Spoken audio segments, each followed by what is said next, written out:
Assalamu alaikum everyone. Now coming to the part 7 of coordination compounds. In this part we will discuss about valence bond theory of complexes. In the previous part we have discussed about Werner's theory which explains the formation of coordination compounds. Now here also we will discuss about valence bond theory which also explains the formation as well as magnetic property of complexes. इस present session में हम दो structures discuss करेंगे यहाँ पर tetra cyanido निकलेट और tetra क्लोराइडो निकलेट का based on certain postulates right. Now, first of all, this theory was proposed by Linus Pauling, which explains the structure and magnetic property of complexes. And based on the experimental results, he has given some postulates. So, these are some postulates over here. First one, a central metal atom or ion provides a number of vacant orbitals, that is n-1d, ns, np और nd orbital to accept electron pairs from ligands. इस तरह पूरे postulates है जिसको मैं क्या करता हूँ एग्जाम्पल लेके एक एक करके एक्सप्लेन करते जाता हूँ right. Instead of going through right now better we'll take one example and just go through these postulates one by one. Right. तो चलते हैं पहले एग्जाम्पल के लिए. फर्स्ट एग्जाम्पल कॉम्प्लेक्स का मैं लूंगा tetra cyanido nickelate 2 ion. Complex pairs का आपको डिस्कशन करना है क्योंकि कॉम्प्लेक्स पेयर में ही सेंट्रल मेटल एटम और लिगैंड्स के बीच में कोऑर्डिनेट बॉन्ड फॉर्म होता है. ये कैसा फॉर्म होता है वो आपको वीबीटी थियरी यानी कि वैलेंस बॉन्ड थियरी के मुताबिक अब देखना है. अभी ये कॉम्प्लेक्स होमोलेप्टिक कॉम्प्लेक्स है राइट, जहां पे निकल का ऑक्सीडेशन स्टेट है +2, कोऑर्डिनेशन नंबर है 4 right. It's coordination number is 4 cyanido ligands are attached to nickel right. अब देखते हैं वैलेंस बॉन्ड थियरी के बेसिस पे ये कॉम्प्लेक्स कैसे फॉर्म होता है. तो शुरुआत में फर्स्ट ऑफ ऑल आप क्या करना है, ये जो मेटल आटम है इसका first of all oxidation state क्या है चेक करना है. इस कॉम्प्लेक्स में इस मेटल आटम का ऑक्सीडेशन स्टेट आएगा +2. देखते हैं इसका ऑक्सीडेशन स्टेट निकल का +2 कैसे आता है. निकल को मैं लेता हूं X प्लस साइनाइड कितने हैं 4 इंटू साइनाइड का चार्ज होता है -1 इक्वल टू ब्रैकेट के ऊपर कितना चार्ज मेंशन्ड है -2. So you will be getting X -4 equal to -2 and X will be equal to +2. So nickel is in +2 oxidation state, right? तो पहले आप निकल आयन का कॉन्फ़िगरेशन लिखेंगे. निकल आयन का, निकल का एटॉमिक नंबर है 28. जब इसका कॉन्फ़िगरेशन आएगा Ar4s2 3d8 आएगा, Ar4s2 3d8. लेकिन निकल आयन यानी कि 2 इलेक्ट्रॉन आपको रिमूव करना है तो ये बन जाएगा Ar4s0 राइट. कभी भी इलेक्ट्रॉन्स लास्ट ऑर्बिटल से चले जाते हैं और लास्ट ऑर्बिट के ऑर्बिटल से चले जाएंगे तो 2 इलेक्ट्रॉन चले गए तो ये क्या बन जाएगा Ar4s0 3d8 राइट. अब आते हैं पहले पोस्टुलेट को. पहले पोस्टुलेट क्या बोलता है, ए central metal atom or ion provides number of vacant orbitals, that is n-1d, ns, np और nd ऑर्बिटल. पहला पोस्टुलेट क्या बोलता है, सेंट्रल मेटल एटम जो है definite number of vacant orbitals provide करेगा यानी कि एम्प्टी ऑर्बिटल्स प्रोवाइड करेगा. किस लिए, लिगैंड्स के जरिए से इलेक्ट्रॉन्स को एक्सेप्ट करने के लिए. लिगैंड्स जो इलेक्ट्रॉन डोनेट करने वाले हैं उसको एक्सेप्ट करने के लिए ये कुछ definite number of vacant orbitals provide करेगा, एम्प्टी ऑर्बिटल्स. क्योंकि ऑर्बिटल में ही इलेक्ट्रॉन्स आते हैं तो ऑलरेडी इसके कॉन्फ़िगरेशन में थोड़े इलेक्ट्रॉन हैं. अब लिगैंड से इलेक्ट्रॉन रिसीव करने के लिए और ऑर्बिटल चाहिए, तब ये अपने एम्प्टी ऑर्बिटल्स को प्रोवाइड करता है. तो ये प्रॉपर्टी आती है ट्रांजिशन एलिमेंट्स में जो अपने एम्प्टी ऑर्बिटल प्रोवाइड करके लिगैंड्स के साथ कंबाइन हो जाते हैं. कौन से ऑर्बिटल प्रोवाइड करेगा ये, n-1d ऑर्बिटल यानी कि पीन अल्टीमेट शेल वाला डी ऑर्बिटल। अब ट्रांजिशन सीरीज की बात करते हैं तो 3d orbital, right. ns 4s orbital, np 4p orbital और nd 4d orbital. With respect to 3d series, these will be the orbitals provided, जैसे कि 3d 4s 4p और 4d ऑर्बिटल। ये रिक्वायरमेंट के बेसिस पे इतने ऑर्बिटल ये central metal atom क्या करेगा, प्रोवाइड करेगा। तो यहाँ पे भी जब आप निकल का कॉन्फ़िगरेशन लिखेंगे, निकल का कॉन्फ़िगरेशन 3d8 है, तो 3d8 यहाँ पे ये ऑर्बिटल डायग्राम देखो आप, कितने इलेक्ट्रॉन्स है डी ऑर्बिटल में, 8। तो as per hunts rule what happens, 1 2 3 4 5, फिर 6 7 8। Pairing starts only when the orbitals occupy singly. इसके बाद 4s एम्प्टी है। पहले पोस्टुलेट के मुताबिक definite number of vacant orbitals provide करेगा, तो 4s तो एम्प्टी है ही। अब ये अपना 4p ऑर्बिटल भी बॉन्डिंग के लिए रेडी कर लेगा। It will use this 4p orbital for bonding, क्योंकि आपको यहाँ पे कितने ऑर्बिटल प्रोवाइड करने वाला है वो चेक करने के लिए कितने लिगैंड्स कंबाइन हो रहे हैं वो देखना है।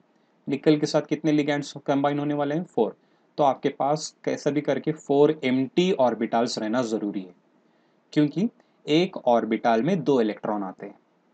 अब एक लिगैंड यानी कि एक इलेक्ट्रॉन पेयर डोनेट करता है, तो यहाँ पे 4 लिगैंड कंबाइन होने वाले हैं, तो 4 इलेक्ट्रॉन के पेयर आएंगे और एक एक पेयर एक एक ऑर्बिटल में चले जाएगा। तो उसके बेसिस पे 4 लिगैंड्स कंबाइन हो रहे, तो 4 एम्प्टी ऑर्बिटल आपके पास रहना है, अवेलेबल रहना है। तो मेटल एटम आयन क्या करता है, 4 एम्प्टी ऑर्बिटल प्रोवाइड करेगा। अब जैसे कि मेहमान आ रहे हैं, घर पे गेस्ट आ रहे हैं, थोड़े दिन रुकने वाले हैं, तो हम क्या करते हैं, घर पे आपको कुछ प्लेस बनाना पड़ता है उनके हॉल्ट के लिए, उनके स्टे के लिए। तब आप क्या करते हैं, घर में जो भी अवेलेबल रूम्स हैं उनको साफ़ सफाई करके यूज़ करने के लिए रेडी रखते हैं। जो अब तक जो बंद थे उसको आप यूज़ करना स्टार्ट करते हैं, ताकि वो गेस्ट वहाँ पे रुक सके। तो यहाँ पे भी वैसे ही होता है, राइट। तो यहाँ पे साइनाइड लिगेंड्स के ज़रिए से इलेक्ट्रॉन्स मेटल आटम के साथ यहाँ पे बॉन्ड फॉर्म होने वाला है, तो इस वजह से ये अपने 4 एम्प्टी ऑर्बिटल प्रोवाइड करेगा। तो यहाँ पे कौन से एम्प्टी है, 4s तो इसके पास ऑलरेडी है ही, साथ में ये क्या प्रोवाइड कर रहा है, 4p के 3 ऑर्बिटल, और अगर लिगैंड्स है तो 4d भी यूज हो सकता है, राइट। तो हर एक स्ट्रक्चर में जब हम पहला ये पॉइंट लिखते हैं तो आपको देखना है कि कितने लिगैंड्स कंबाइन होने वाले हैं। 4 लिगैंड्स कंबाइन होने वाले हैं, तो कम से कम 4 एम्प्टी ऑर्बिटल रहना है, राइट। नेक्स्ट पोस्टुलेट को जाते हैं। नेक्स्ट पोस्टुलेट क्या है, in presence of strong ligands, rearrangement of electrons takes place against Hund's rule. In presence of strong ligands, rearrangement of electrons takes place against Hund's rule. Means what we do is we classify ligands into two categories. One we call strong ligands and another we call weak ligands. अब ये strong कौन से ligands को बोलते हैं और week कौन से हैं, ये आपको नेक्स्ट जो थियरी है उसमें एक्सप्लेनेशन उसका है। इस थियरी में सिर्फ यूज़ किया गया है word strong and weak, why and which are those, why they are strong and why they are weak, और विच आर द स्ट्रॉन्ग और which are weak, that has not been explained in this theory. तो यहाँ पे हमको assume करके जाना है कि कौन से लिगैंड स्ट्रॉन्ग है और उनका नेचर क्या रहता है, और वीक कौन से और उनका नेचर क्या रहता है। तो यहाँ पे दूसरे पोस्टुलेट के मुताबिक in presence of strong ligand rearrangement of electrons takes place. मतलब अगर इस मेटल आयन निकल के साथ साइनाइड लिगैंड्स कंबाइन हो रहे हैं, right, cyanide ligands are coming under category of strong ligands. Cyanide come under category of strong ligands, ये स्ट्रॉन्ग लिगैंड्स कैटेगरी में आते हैं। तो जब भी स्ट्रॉन्ग लिगैंड्स मेटल आयन के साथ कंबाइन होते रहते हैं, तब इस मेटल आटम या आयन के कॉन्फ़िगरेशन में जो अनपेयर्ड इलेक्ट्रॉन्स है ये पेयर अप हो जाते हैं, they are force to pair up, right. Unpaired ये एक है, ये एक अनपेयर्ड है, ये क्या हो जाता है, पेयर अप हो जाता है, ताकि कुछ और एम्प्टी ऑर्बिटल्स प्रोड्यूस हो सके। It will try to produce some more empty orbitals by pairing the unpaired electrons. जो सिंगल सिंगल ऑक्यूपाइड इलेक्ट्रॉन्स है वो पेयर अप हो जाते हैं, that is nothing but against Hund's rule. Weak ligand है तो ये कॉन्फ़िगरेशन एज इट इज रहता है, it will remain as it is. अब जैसे कि फॉर एग्जांपल ये पूरा एक ट्रेन का बोगी है, ये अलग अलग बोगीज है, ये अंदर बीच में कंपार्टमेंट्स है, एक एक कंपार्टमेंट में दो दो मेंबर आ रहे हैं, और यहाँ पे ये एक ही कंपार्टमेंट सिंगल पैसेंजर है और यहाँ पे भी एक कंपार्टमेंट है सिंगल पैसेंजर है। अब ये स्ट्रॉन्ग लिगैंड्स, एक गुंडा टाइप या राउडी टाइप एक पर्सन है जो कहीं ट्रैवल करने वाला है अपनी फैमिली के साथ, तो वो जब आएगा तो ज़रा डिमांड करता है, नहीं मेरे को यहाँ की कंपार्टमेंट में जगह चाहिए, यहाँ पे सीट चाहिए, फोर्स करता है स्टेशन मास्टर को वगैरह। तो वहाँ पे स्टेशन मास्टर वगैरह आके क्या है, थोड़े पैसेंजर्स को क्या है रिक्वेस्ट करते हैं, आप जो है थोड़ा ये कंपार्टमेंट में शिफ्ट हो जाओ, प्लेस है ताकि ये दूसरे लोग बैठ सकते हैं। तो यहाँ पे वही हाल होता है। ये स्ट्रॉन्ग लिगैंड्स क्या करते हैं, जो भी सिंगल सिंगल ऑक्यूपाइड इलेक्ट्रॉन्स हैं उनको पेयर अप करते हैं। क्यों पेयर अप करते हैं? क्योंकि ये स्ट्रॉन्ग लिगैंड क्या करते हैं, स्टार्टिंग के ऑर्बिटल्स ऑक्यूपाई करने की कोशिश करते हैं। जैसे कि ट्रेन में जो है स्टार्टिंग के बोगीज में उनको जगह चाहिए, इस वजह से यहाँ के जो भी सिंगल सिंगल पैसेंजर्स हैं उनको पेयर अप किया जाता है। अगर सपोज वीक लिगैंड है, वीक लिगैंड एक अच्छे आदमी जैसा है, अच्छी पर्सनालिटी जैसा है, जो खामोश एकदम शरीफ इंसान जैसा रहता है, क्या भी प्रॉब्लम नहीं देगा कोई पैसेंजर्स को, आएगा तो भी जो, हालांकि अच्छा लेवल अच्छा पोस्ट है, फिर भी जो है अपनी डोमिनेंस ही नहीं बताएगा। तो वो क्या करता है, यहाँ पे सीट्स ऑलरेडी एक एक पैसेंजर बैठे हैं, तो वो क्या करेगा, नहीं नहीं आप बैठिए बैठिए बोलेगा, जहाँ पे भी परफेक्टली एम्प्टी है वो सीट्स जो ऑक्यूपाई करेगा, राइट। तो यहाँ पे सेम नेचर होता है स्ट्रॉन्ग और वीक का। स्ट्रॉन्ग लिगैंड्स क्या करते हैं, जो सिंगल सिंगल इलेक्ट्रॉन्स हैं उनको पेयर अप करते हैं। वीक लिगैंड्स क्या करते हैं, डिस्टर्ब नहीं करते, they do not disturb this configuration. Only who disturbs, strong ligands, right.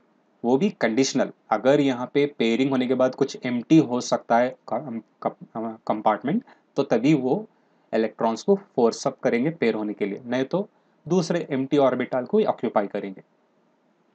अब यहाँ पे क्या होगा, साइनाइड स्ट्रॉन्ग लिगैंड है। अब अगर ये इलेक्ट्रॉन इधर चले गया तो ये ऑर्बिटल एम्प्टी हो जाएगा, इट बिकम्स एम्प्टी। तो एम्प्टी होने के बाद यहाँ पे और एक स्टेप होने वाला है, हाइब्रिडाइजेशन। अलग अलग टाइप के हाइब्रिडाइजेशन होते हैं जिसके बेसिस पे ये एम्प्टी ऑर्बिटल यूज होते जाएगा। अगर वो हाइब्रिडाइजेशन पॉसिबल है तो यहाँ पे पेयरिंग हो जाएगा, नहीं तो नहीं, राइट। तो ये एक पॉइंट याद रखो, स्ट्रॉन्ग लिगैंड्स के प्रेजेंस में इलेक्ट्रॉन्स पेयर अप हो जाते हैं, वीक इलेक्ट्रॉन्स के प्रेजेंस में इलेक्ट्रॉन्स एज इट इज रहेंगे। ओके, अब नेक्स्ट देखते हैं, empty orbitals undergo suitable type of hybridization. Empty orbitals undergo suitable type of hybridization to form definite number of hybrid orbitals equal to coordination number of central metal atom. empty orbitals क्या करने वाले हैं, अब यहाँ पे hybridisation में participate करेंगे, उसके बाद उतने ही हाइब्रिड ऑर्बिटल प्रोड्यूस करेंगे जितना उस मेटल आटम का कोऑर्डिनेशन नंबर है, राइट। पहले तो what is hybridization, it is a mixing of two or more unhybrid orbitals or different orbitals of different energy to produce same number of hybrid orbitals of same energy. What is hybridization? Mixing of two or more orbitals of different energy to produce same number of hybrid orbitals of same energy. ये hybridisation क्यों होता है, bonds form करने के लिए। जब भी bonds form होने रहते हैं, जो ऑर्बिटल बॉन्डिंग में इन्वॉल्व होने वाले रहते हैं, उनकी एनर्जी सेम होना जरूरी है, उन डीजेनरेट होना जरूरी है, नहीं तो तब तक बॉन्ड फॉर्म नहीं होगा, राइट। अब जैसे कि यहाँ पर कोऑर्डिनेशन नंबर निकल का कितना है, 4, राइट। तो निकल को यहाँ पे 4 हाइब्रिड ऑर्बिटल प्रोड्यूस करना पड़ेगा।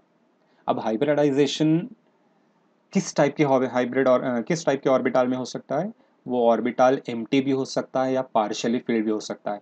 अगर ऑर्बिटल्स पार्शियली फील्ड है, सिंगल सिंगल इलेक्ट्रॉन वाले हैं, तो वहाँ पे कोवैलेंट बॉन्ड फॉर्म होते हैं, लेकिन कोऑर्डिनेट बॉन्ड फॉर्म होने के लिए जो हाइब्रिडाइजेशन में ऑर्बिटल्स इन्वॉल्व होने वाले हैं वो एम्प्टी होना जरूरी है, because they will receive electrons from ligands. Right. अब यहाँ पे इसका कोऑर्डिनेशन नंबर 4 है, तो आपको 4 हाइब्रिड ऑर्बिटल चाहिए। तो जब भी 4 कोऑर्डिनेशन नंबर होता है तब दो टाइप के हाइब्रिडाइजेशन पॉसिबल हैं। एक होता है sp3 और दूसरा होता है dsp2। दो टाइप के हाइब्रिडाइजेशन होंगे जब चार लिगेंड्स कंबाइन होते हैं या फिर कोऑर्डिनेशन नंबर 4 है। When coordination number is 4, there are two options, either sp3 hybridization or dsp2 hybridization. Remember, dsp2 always takes place in presence of strong ligand and sp3 is preferred for weak ligands. जरूरी नहीं कि dsp2 के साथ strong ligands रहे जब भी होगा या sp3 वीक लिगेंड्स रहे जब भी होगा, चेंजेस भी होते हैं, लेकिन ज्यादातर जब भी स्ट्रॉन्ग लिगेंड्स आते हैं कॉम्प्लेक्सेस में dsp2 हाइब्रिडाइजेशन होता है। अगर वीक लिगेंड्स रहते हैं तो sp3 होता है। ओके, अब यहाँ पे देखते हैं कौन से टाइप का हाइब्रिडाइजेशन होता है। स्ट्रॉन्ग लिगैंड है। अब यहाँ पे स्ट्रॉन्ग लिगैंड की वजह से क्या हो रहा है, ये इलेक्ट्रॉन इधर आके पेयर अप हो रहा है। यहाँ पे हम देख सकते हैं ये एज इट इज कॉन्फ़िगरेशन है, ये भी एज इट इज कॉन्फ़िगरेशन, ये भी एज इट इज कॉन्फ़िगरेशन। अब यहाँ की ये single single electron cyanide ligand की वजह से पेयर अप हो गए। अब ये हो जाता है एम्प्टी, राइट, ये हो गया एम्प्टी, तो ये d ऑर्बिटल एम्प्टी हो गया, ये s ऑर्बिटल एम्प्टी है और 3 p ऑर्बिटल आपके पास एम्प्टी है। लेकिन हमको चाहिए कितने, 4। एक d ऑर्बिटल चाहिए, एक s ऑर्बिटल चाहिए और 2 p ऑर्बिटल चाहिए।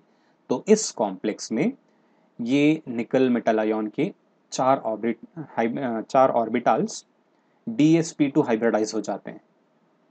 That is from here.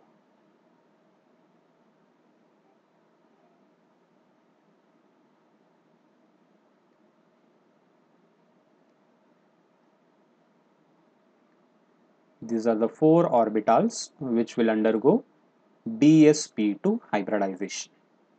Which are those? 1d orbital, 1s orbital and 2p orbitals. Right? कौन से hybridization में involve हो रहे हैं? dsp2 hybridization. dsp2 में 4 hybrid orbital मिलेंगे। ये पूरों को आप dsp2 hybrid orbital बोलेंगे। अभी empty है पूरे, राइट।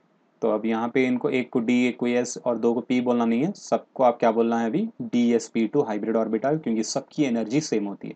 और ये बचे हुआ 4p ऑर्बिटल, राइट। तो सेकेंड स्टेप में क्या होता है, the metal atom or ion undergoes suitable type of hybridization. तो सूटेबल टाइप आपको कैसे मालूम करना है, यहाँ पे देखते हैं। कोऑर्डिनेशन नंबर अगर 4 रहता है तो दो ऑप्शन है, या तो sp3 होगा या फिर dsp2 होगा।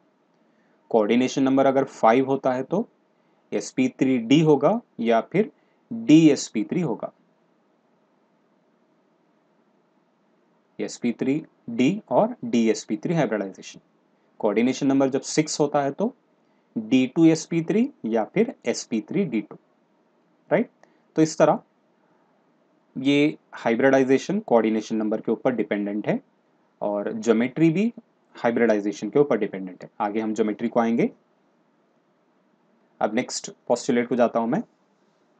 Hybrid orbitals overlap on the filled orbitals of ligand to form coordinate bonds. तो यहाँ पे क्या होगा, अभी ये 4 हाइब्रिड ऑर्बिटल है। ये 4 हाइब्रिड ऑर्बिटल अब क्या करते हैं, साइनाइड अपना जो एक ऑर्बिटल जिसके अंदर लोन पेयर है, वो उस लोन पेयर के जरिए से ये एक एक हाइब्रिड ऑर्बिटल के ऊपर आके ओवरलैप होते जाएगा, राइट। यानी कि इस ऑर्बिटल में 2 इलेक्ट्रॉन आएंगे एक साइनाइड के, यहाँ पे दूसरे ऑर्बिटल में 2 इलेक्ट्रॉन आएंगे दूसरे साइनाइड के, ये थर्ड साइनाइड के 2 इलेक्ट्रॉन और ये फोर्थ साइनाइड के 2 इलेक्ट्रॉन। इस तरह 1 2 3 4 4 कोऑर्डिनेट बॉन्ड फॉर्म होंगे। यहाँ पे मेंशन्ड है पूरे 2 इलेक्ट्रॉन। ये कहाँ से आ रहे electrons, these are all coming from 4 cyanide ligands, right? So in this way, when they nickel nickel metal ion, when it receives these 4 pairs of electrons, coordinate bonds are formed. ये एक lone pair एक coordinate bond जैसा act करता है, second third fourth, so totally 4 coordinate bonds are formed, right? So this is the way how nickel forms coordinate bonds with the 4 cyanide ligands, means 4 cyanide ligands will form 4 coordinate bonds individually with the central metal atom nickel. Okay, अब इसके बाद आपको देखना है कि इस complex का structure क्या होगा. स्ट्रक्चर डिपेंड करता है हाइब्रिडाइजेशन के ऊपर. कौन से टाइप का हाइब्रिडाइजेशन होने वाला है उसके ऊपर स्ट्रक्चर डिपेंड करेगा. तो यहाँ पर अगर sp3 हाइब्रिडाइजेशन होता है तो स्ट्रक्चर उस कॉम्प्लेक्स का आएगा टेट्राहेड्रल. अगर dsp2 हाइब्रिडाइजेशन होता है तो ज्योमेट्री रहेगा स्क्वायर प्लेनार. sp3d या फिर dsp3 रहेगा तो ट्रेगनल बाइपिरामिडल. d2sp3 और sp3d2 रहेगा तो स्ट्रक्चर आएगा ऑक्टाहेड्रल.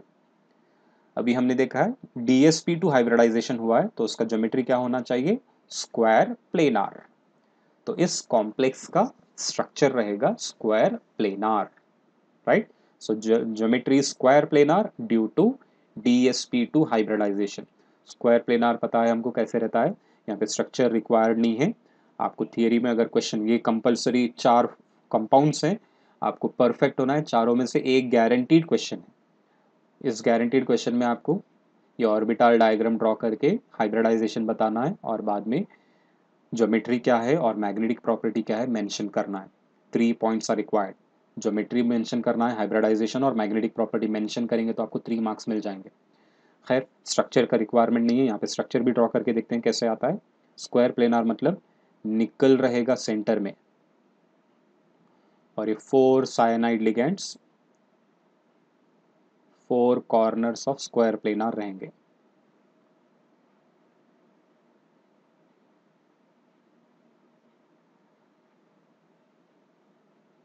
इस तरह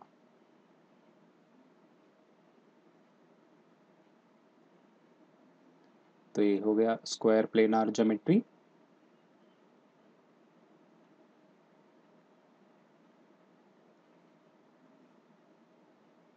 ब्रैकेट लिख के आप यहाँ पे -2 चार्ज मेंशन कर दो.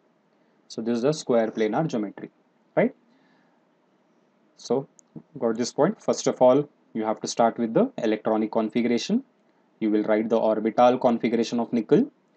ऑर्बिटल कॉन्फ़िगरेशन करेक्ट लिखने के बाद जितने भी लिगैंड्स है उतने आप एम्प्टी ऑर्बिटल प्रोवाइड करेंगे. यहाँ पे मेंशन करेंगे 4s 4p एम्प्टी बताएंगे. उसके बाद जो है स्ट्रॉन्ग लिगैंड के प्रेजेंस स्ट्रॉन्ग है या वीक है देख के आपको जो है इलेक्ट्रॉन्स को रीअरेंज करना है. सपोज ज़्यादा लिगैंड्स है, ये इलेक्ट्रॉन्स पेयर अप हो गए.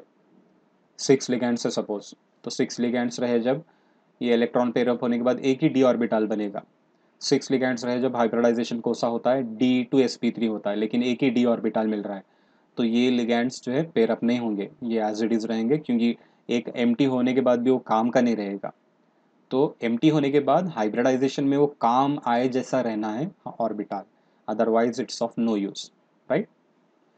तो देख के आपको हाइब्रिडाइजेशन सिलेक्ट करना है, आपको आइडिया मिल जाएगा और एग्जाम्पल्स में. तो इस तरह आपको जो है पूरा पार्ट लिखते जाना है. पहले ऑर्बिटल डायग्राम, बाद में हाइब्रिडाइजेशन कौन सा हो रहा है वो मेंशन करना है. उतने हाइब्रिड ऑर्बिटल को आप सेपरेट लिख के बताना है.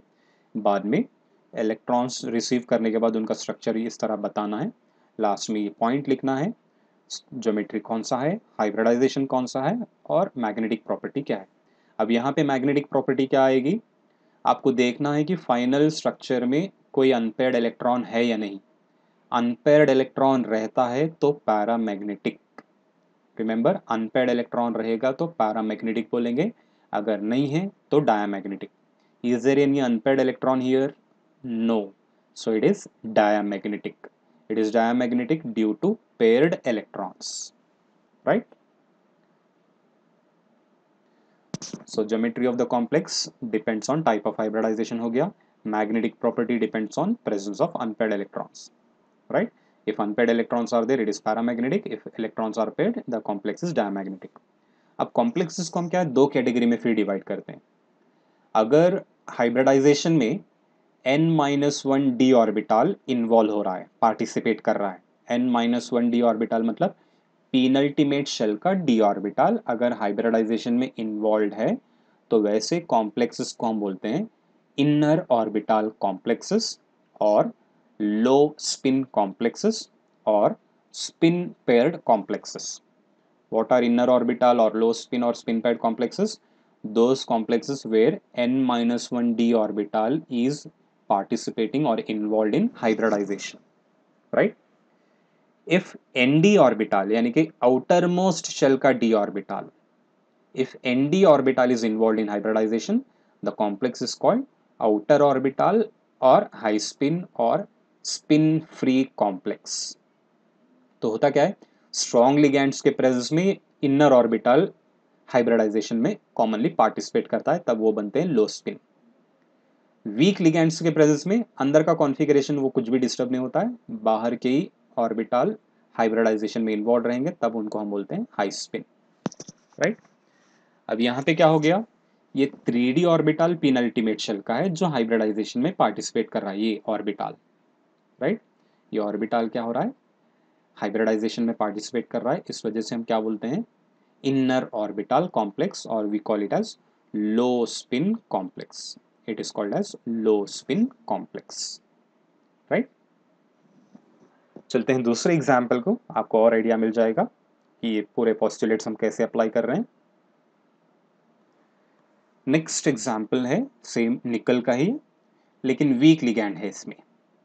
Name of this compound is, ion is tetrachlorido nickelate 2 ion, NiCl4 2-. Chlorido, इसको हम वीक लिगैंड कैटेगरी में काउंट करते हैं, it belongs to weak ligands. How many are there, 4. तो निकल का यहाँ पे कोऑर्डिनेशन नंबर है 4, राइट. पहले इसको ऑक्सीडेशन स्टेट देखेंगे कितना आएगा. निकल को हम क्या लेंगे, X प्लस क्लोराइड कितने हैं 4. क्लोराइड का चार्ज होता है -1 इक्वल टू -2. तो आपको क्या आएगा, x -4 equal to -2, x will be equal to 2. Again oxidation state of nickel is +2. तो पहला स्टेप आपको क्या करना है, निकल आयन का कॉन्फ़िगरेशन लिखेंगे Ar4s0 3d8. उसके बाद निकल का आपको कॉन्फ़िगरेशन लिखना है, Ni2+ का ऑर्बिटल डायग्राम ड्रॉ करना है. सेम, पहले पिनअल्टीमेट शेल, बाद में ultimate shell s orbital, right. तो यहाँ पे देखेंगे 3d8 है, 1 2 3 4 5 6 7 8 इलेक्ट्रॉन्स हो गए. 4s0 है, 4s एम्प्टी है. तो पहले पोस्टुलेट के मुताबिक ए सेंट्रल मेटल आटम और ion provides definite number of empty vacant orbitals, right. अब कितने लिगैंड्स यहाँ पे कंबाइन हो रहे हैं, 4. क्लोराइडो कितने हैं यहाँ पे 4, तो आपको 4 एम्प्टी प्रोवाइड करना है, 4 एम्प्टी ऑर्बिटल प्रोवाइड करना है. तो एक है 4s और बाद में आएगा 4p. 4p का ये px py pz ये भी एम्प्टी है, राइट. सेकेंड पोस्टुलेट क्या बोलता है, in presence of strong ligands rearrangement of electrons takes place. अब क्लोराइडो वीक लिगैंड कैटेगरी में आता है, chlorido is a weak ligand.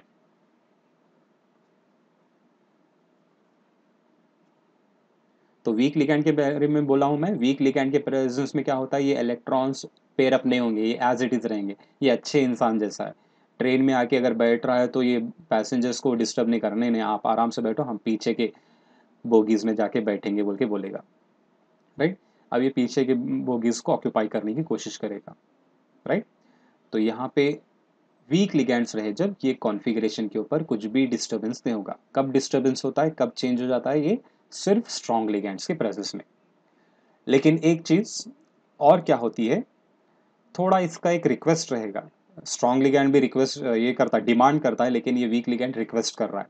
Strong ligand पहले तो क्या किया था, इलेक्ट्रॉन्स को फोर्सली पेयर अप कर दिया था, बाद में जो है उसको फैसिलिटीज, बड़ी फैमिली है मेरे 8 मेंबर आने वाले हैं, तो सबको फैसिलिटी सेम रहना, यानी कि सब में एसी रहना, सब कुछ जो है कॉमन लेना. तो क्या हो जाएगा, फैमिली मेम्बर्स में एतराज़ हो जाएगा, उनके कंपार्टमेंट में एसी है, हमारे इसमें एसी नहीं है बोल के फिर एतराज़ करते हैं. इस वजह से वीक लिगैंड में भी वही प्रॉब्लम रहता है, हम यहाँ तो नहीं बैठेंगे, हमको इनको डिस्टर्ब नहीं करना है, हम पीछे ही जाके बैठते हैं, लेकिन हमको फैसिलिटी सब कुछ सेम दो.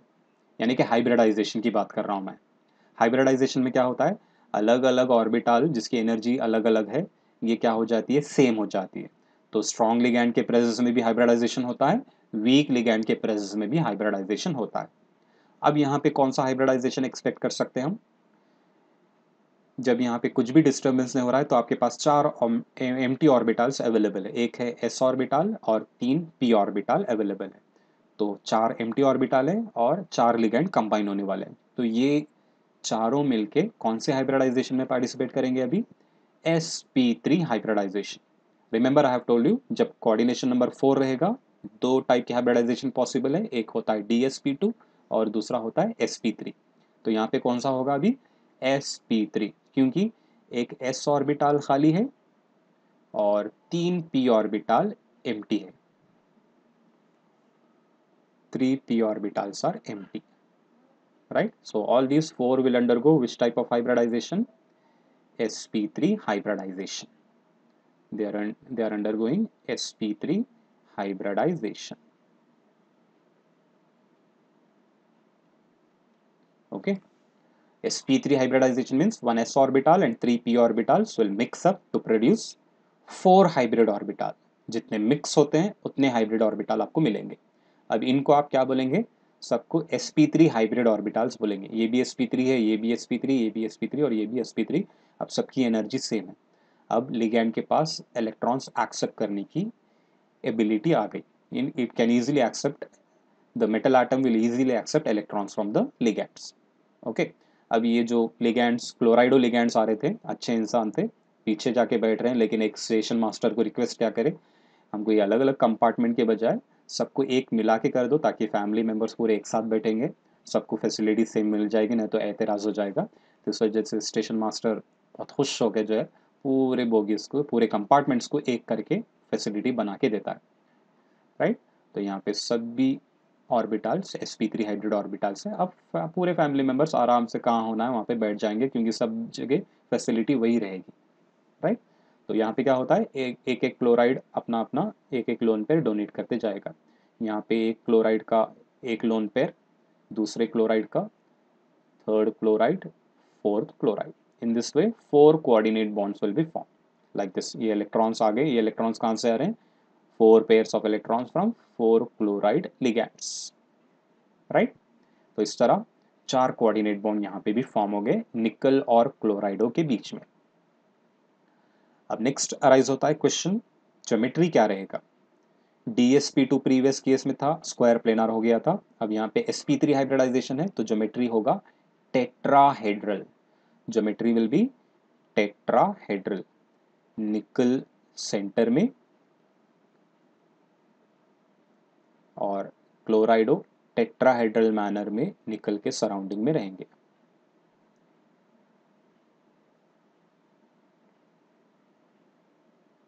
और ये पीछे से थोड़ा, तो ये स्ट्रक्चर है tetrahedral structure, right?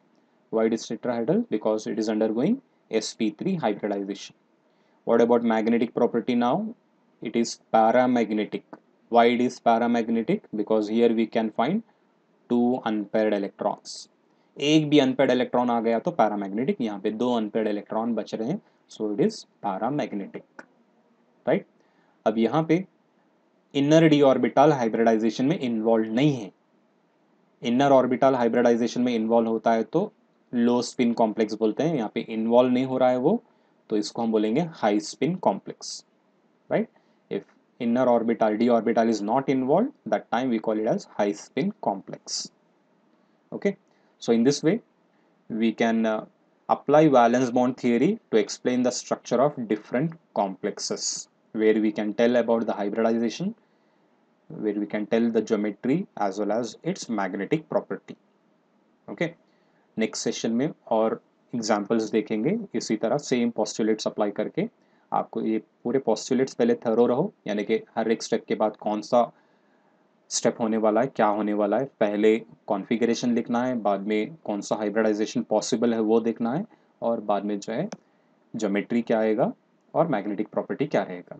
Very important questions आगे और 2 भी है, टोटली 4 मिला के एग्जाम में गारंटीड क्वेश्चन पूछते हैं इससे 3 मार्क्स के लिए। सो बी परफेक्ट, ओके।